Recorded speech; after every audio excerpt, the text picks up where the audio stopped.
अस्सलामुअलैकुम, कैसे हैं आप सब? अल्लाह का शुक्र मैं तो बिल्कुल ठीक ठाक हूँ। उम्मीद करती हूँ आप भी खैरियत से होंगे। तो चलिए जी, मेरी सुबह का आगाज़ तो हो गया है। तो फिर मैं सुबह से किचन में आ गई और मैं अपने काम में मसरूफ़ हो गई। मैंने सारे काम सुबह से स्टार्ट कर दिए हैं और वही है, सुबह का ब्रेकफ़ास्ट मैं बना रही थी। तो आलू के पराठे आज बनाना थे, तो मैं आलू के पराठे बनाने लग गई। और भई आज तो मेरी कुछ तबीयत भी नासाज़ थी और आवाज़ में भी चेंजिंग कुछ लग रही होगी आपको। तो जी हाँ, मेरी भई आज तबीयत नहीं ठीक थी और कुछ मौसम की भी है बदलाव हो रहा है, तो इस वजह से भी। और कुछ मैं रात गई थी मिलाद शरीफ में, जो कि मैंने आगे रिकॉर्डिंग की है, तो आपको वो देखने को तो मिल ही जाएगा। और जैसी भी रिकॉर्डिंग हुई है आपको उसी में गुज़ारा करना होगा, क्योंकि मैंने भई खुद मिलाद पढ़ी थी, मैंने और हिफ्ज़ा ने और एक आध लोग और भी थे, तो वो आप अभी देखेंगे।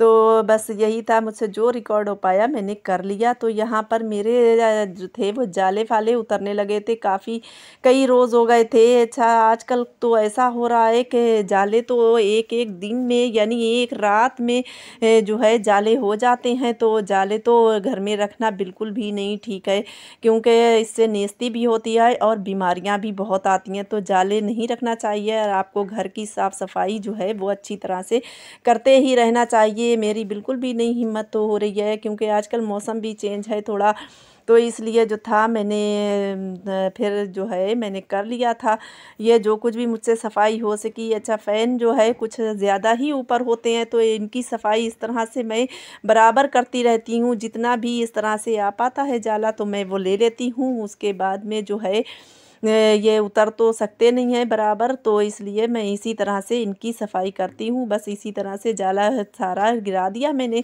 और काफ़ी डेस्ट थी, अभी भी खूब अच्छी तरह से नहीं साफ़ हुए, लेकिन फिर भी गनीमत हो गया था थोड़ा। तो इस तरह से जाले मैंने उतार दिए अपने घर के, और बाकी के तो सारे काम मैंने आपको रिकॉर्ड नहीं किए हैं, क्योंकि बाकी के काम तो सारे मैं दिखाती ही रहती हूँ आपको।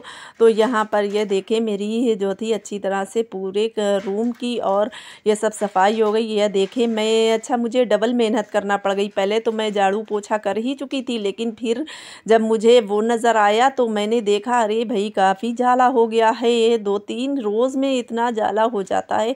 तो फिर मैंने फिर से सफाई की और ये देखें कितना सारा जाला निकल पड़ा। तो बस यहाँ पर मैंने सुबह से एक दिन पहले, मतलब शाम में ही मैंने भिगो दिए थे छोले, तो वो फूल गए थे। और फिर मैंने फूल गए जब खूब अच्छी तरह से, तो सुबह में मैंने उनको बॉयल कर लिए।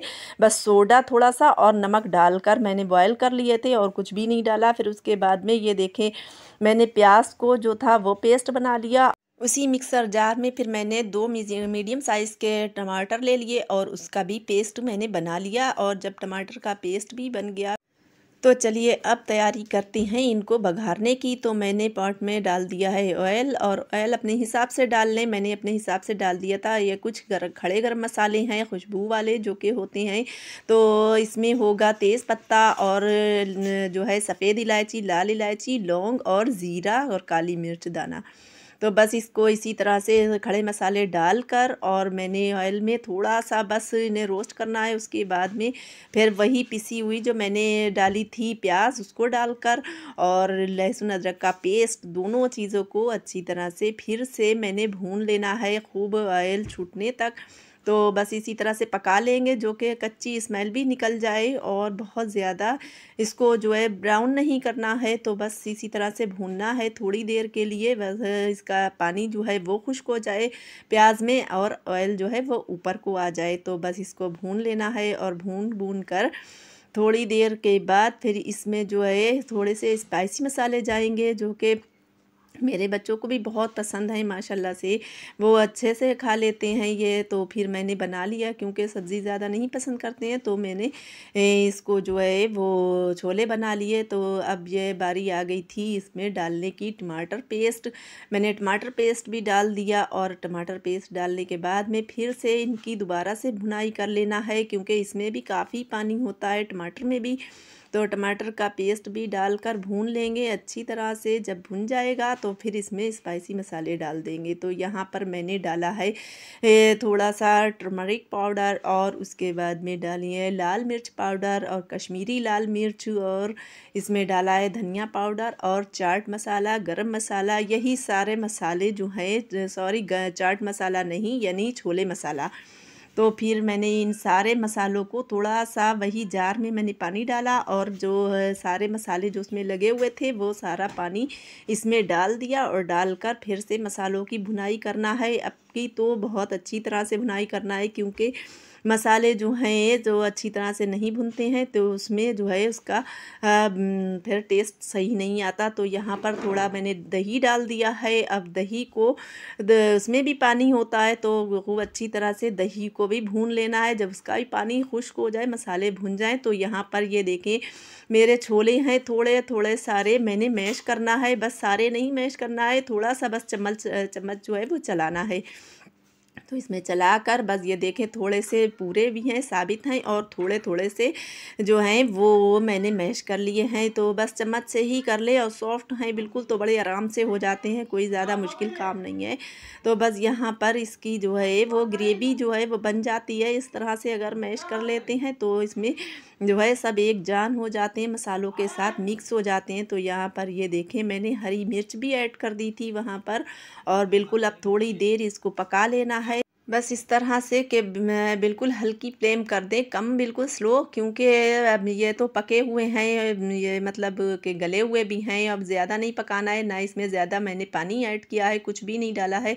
और यहाँ पर ये डालकर अब यहाँ पर आप गरम मसाला डालें, वो भी डाल सकते हैं। और फिर उसके बाद में ये देखें आज हरा धनिया भी मेरे यहाँ था, तो मैंने वो ऐड कर दिया। और यहाँ पर ये देखें इसके ऊपर ऑयल जो है वो आ गया है, बिल्कुल फ्लेम जो है वो कम है, तो फिर इस तरह से ऑयल भी ऊपर आ गया है। और अब ये देखें बिल्कुल रेडी हो चुके हैं। इस रेसिपी को परफेक्ट रेसिपी मैंने आपको दी है। इस रेसिपी से आप ज़रूर ट्राई करें, आप ज़रूर पकाएं। तो यहाँ पर बस मेरी ये जो है रेसिपी तो हो गई डन। और आप इसके बाद में अब मैं जाने वाली हूँ, जल्दी जल्दी से मैं तैयारी कर रही हूँ कहाँ जाने की। तो मैंने आपको शुरू में बताया था कि मैं जा रही हूँ मिलाद शरीफ में, क्योंकि आज मेरे यहाँ है। तो मैंने दिन से ही काफ़ी टाइम से मैंने खाना बना लिया था।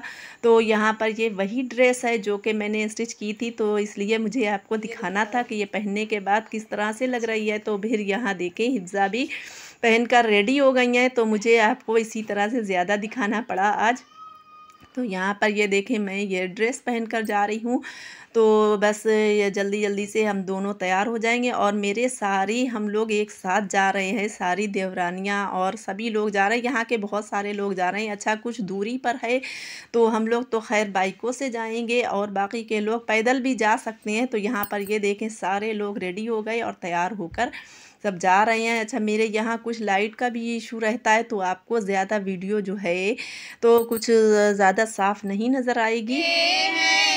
हुजूर आ गए हैं, हुजूर आ गए हैं, ज़हूरी कहाँ उनकी नाते, हुजूर से आज़म मेरे चांद में सदके आ जाए इधर भी। खुदा भी करीब होता है, और उस महफिल में बैठने वाला आदमी खुश नसीब होता है। आसान हो गए मुश्किल थे रास्ते, आसान हो गए दुश्मन ये देखकर हैरान हो गए। रखा मेरे नबी ने दुनिया पर जब कदम, पत्थर भी कलमा पढ़ के मुसलमान हो गए। अब मेरी जहन में एक शेर आ गया, समाप्त फरमाए मोहब्बत से बोलो सुभान अल्लाह। जिस घर में मिलाद होती है, जिस घर में मिलाद होती है, रब्बे कायनात इरशाद फरमाता है उस घर में मैं बरसता। अब हुजूर को बता आखिर तू चाहता क्या है, आखिर तेरी मर्जी क्या है। तू आया मुरीद मेरे होने के लिए, मेरे लिए, और शर्तें भी अपनी रख रहा, और नाजायज शर्तें रख। या नबी अल्लाह या हबीब अल्लाह सल्लल्लाहु तआला अलैहि वसल्लम, जिस मकसद से मिलाद शरीफ रखी गई है उसी मकसद के 2-3 शेर समाप्त फरमाएं। हर कोई कहता है दीवाना गौसे आदम का, वक्त का चमका सितारा, हाज़री का हो इशारा, देख कर रोज़ा प्यारा, ये कहे हाँ दिल तुम्हारा, या नबी सलाम अलैका, या रसूल